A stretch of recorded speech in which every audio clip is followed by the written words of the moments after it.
Bonjour, bienvenue sur Canal Turf. Tous mes voeux pour cette année nouvelle 2016, qu'elle vous apporte beaucoup de joie, de gaieté, d'espérance, de bonheur et bien évidemment, pour ce qui nous concerne, beaucoup de gagnants. On va essayer de vous en donner dans ces réunions de samedi à Vincennes et de dimanche à Vincennes, à commencer par ce samedi après-midi avec la candidature dans la troisième course de l'As Vaillant Cash, vous le connaissez bien.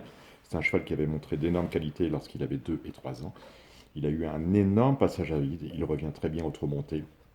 C'est le numéro un dans la troisième, sa cote normalement devrait être intéressante. 5 chevaux dans le quintet, c'est la cinquième course.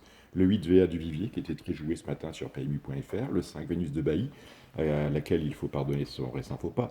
Le 10 Viking va bene, qui débute sur la distance mais qui est capable de bien faire. Enfin débuter, qui débute sur la distance à Vincennes. Sinon, j'ai souvenir qu'il avait déjà bien couru, notamment à Anguien sur cette distance. Le 7 Dream Magic Bee, drivé par Pierre Lévesque, c'est une jument suédoise capable de très bien faire, même si elle reste ferrée. Et le 12 Altesse du Mirel, sur la foi de sa dernière performance, où elle a pris une deuxième place probante dans un loup légèrement supérieur, c'est une première chance. Dans la septième, on fait attention au 9 Rocket Zeb, drivé par Björn Goop. Au 12 Shining Broke, c'est une candidature intéressante. Et au numéro 5, Painting Wise. Et enfin, le cheval de la journée n'est autre que le concurrent présenté par Philippe Allaire, à savoir dans la neuvième, le 6 Dollar Maker. Toujours invaincu au terme de 3 tentatives. La dernière victoire, qui signait par ailleurs ses débuts sur les programmes de Vincennes, était particulièrement intéressante et impressionnante. Donc attention à ce 906 Dollar Maker, vous pouvez y aller et mettre de l'oseille.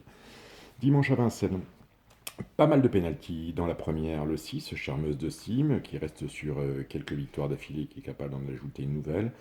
Le 206 Caracas, entraîné drivé par Pierre Vercuis, c'est une jument que l'on qualifiera de très estimée. Aucun faux pas à signaler quant à son palmarès. Elle a couru 4 fois, elle a toujours très très bien couru. Dans la troisième, on reprend bien évidemment le 4 Alto d'Ulysse et on rachète le 3 Apache de Chenu qui sera drivé par Éric Raffin. La dernière fois, on se souvient qu'il avait fait des siennes dans la descente et qu'il avait pratiquement éjecté sa joquette. On rachète. Dans la quatrième, c'est le quintet. On regarde donc notre pronostic sur canalturf.fr. On voit qu'on a mis Texas Charm en tête. Il a le numéro 4, c'est tout à fait normal. Il avait gagné cette course il y a 2 ans. Puis d'autres chevaux méritent crédit. Timoko, bien évidemment. Thiego Détang, toujours à l'arrivée et qui devrait se sortir correctement de son numéro 9. En deuxième ligne, on peut s'intéresser à la candidature du 10, Village Mystique, troisième du Bretagne, troisième du Bourbonnais, pourquoi pas troisième du Bourgogne. On peut s'intéresser également à la candidature d'Amiral Sacha qui va faire feu. Le 2, Open Quick, je ne sais que vous en dire. Jean-Michel Bazir sait qu'il va driver de manière très offensive, en tout cas beaucoup plus offensive que dans les autres courses précédentes. Mais cet Open Quick, eh bien, vous le savez, il reste ferré.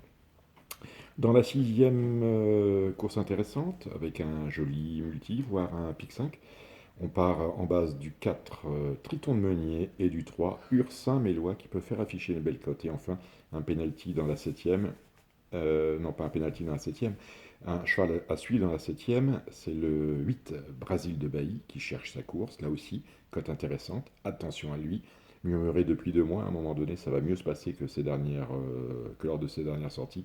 Et en fait, le penalty c'est dans la neuvième, c'est la pouliche entraînée et drivée par Christian Bijon. Diane Détang, elle porte le numéro 9, là encore, comme Dreammaker, samedi, vous pouvez y aller.